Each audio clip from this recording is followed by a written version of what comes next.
kick out of play, and it's Ginn to the 40. New Orleans, February 2013. The city has just played host to its 10th Super Bowl. No venue in America has been the site of more Super Bowls than New Orleans. But New Orleans wasn't always a showcase destination for America's most popular sport.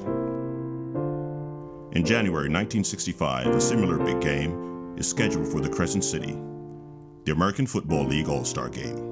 Before matters run their course, 20 black players will engage in a seminal event that changes the social and political landscape in the South. This was a time when 20 black men found themselves in a situation where they had to act, and they had nobody orchestrating this protest. And this protest eventually brought about a change in society. Nobody's ever told this story from this perspective before. It's not a football story, it's a social a history story about a part of America's society that people are largely unaware of. When the players land in New Orleans, they enter a world where segregation has been entrenched for 250 years. Well, you must remember in early 1965, it was extremely dangerous for black men, particularly in the southern states. And at that time, you could be killed for being a black male that had crossed the color barrier.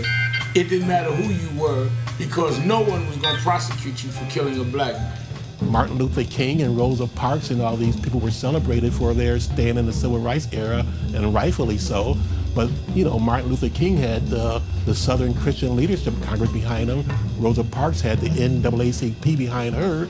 Guys like John Lewis had SNCC behind him, but these football players were on their own. There was nobody to bail them out of jail had they gone into jail, and they were just, it was sort of an organic protest that took place in a very dangerous era in U.S. history. This is a world where the players can't get cab rides into town. We came out of the airport and said, "Taxi!" And some of the white drivers said, we can't take you. We got to call you a black cab. We got to call you a colored cab." It's a world where the men are harassed at downtown hotels. There was an elderly lady that was on the elevator with us.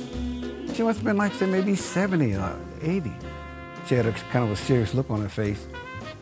I thought I was pretty sharp. I had a nice kind of brown suit on. While we were coming down, she said, "What is that smell?" And it's a world where players have guns pulled on them and they become tourists and head for Bourbon Street. Must have been like maybe 6 or 7 of us that were together. We weren't necessarily going to any clubs at that time until we heard James Brown music coming out of one of the clubs. "There's James Brown going on here. Let's go in there and check it out." There was this little guy with a pistol in his hand, and he said, "You niggers aren't going to come in here." Ernie Ladd's like the largest player in the league. He's like 6'5" and 315 pounds, and he's out with the San Diego buddies just going out for an evening on the town, and other guys backed off, but Ladd took a step forward, and the guy puts a pistol in his face, and he says, I will pull the trigger. The players regroup at the hotel. Everybody was coming back with similar stories. Either they couldn't get a taxi, or they couldn't get into a club or a restaurant, or someplace they couldn't get in because they were black. One player will not accept the situation. Buffalo Bills fullback Cookie Gilchrist.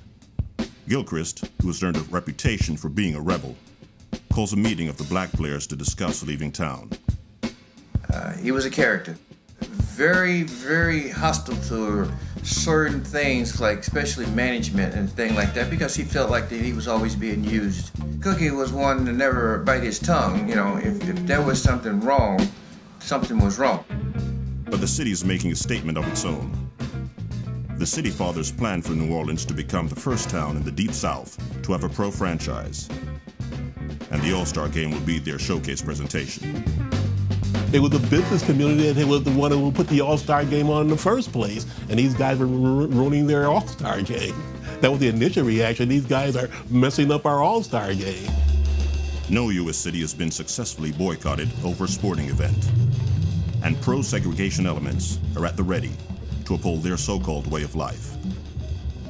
All I can really remember vividly was the tail end of the situation where I was scared. I want to get these stories, these players' stories down before we lose that opportunity. Steven Spielberg has a Holocaust museum with all these oral histories somewhere. And I think these players are just dying off little by little. This piece of history is going to go untold unless somebody tells it right now. The youngest one is 69 now. He was a rookie back in 65. And the other guys are like 74 and 75. And, you know, they're not going to be with us for good. Things are about to change in New Orleans for good.